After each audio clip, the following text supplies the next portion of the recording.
toiletpot aan de muur hangen. Haal de gele doppen uit het inbouwreservoir.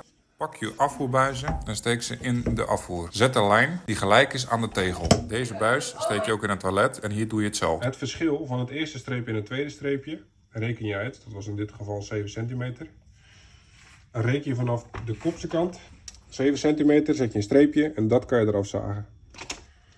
Deze afvoerbuis is dat veel minder. Maar dat komt omdat deze buis veel verder in de afvoerbuis zakt. Dus dan meten we een centimeter. Nadat je de buis hebt afgekort op de juiste lengte, steek je ze terug in het inbouwreservoir. Zet hier het schuim achter. Als het goed is, steken de buizen even ver uit de muur. Het inbusgat zit 7 centimeter uit de muur van het toilet. Dit zijn de ophanghaken.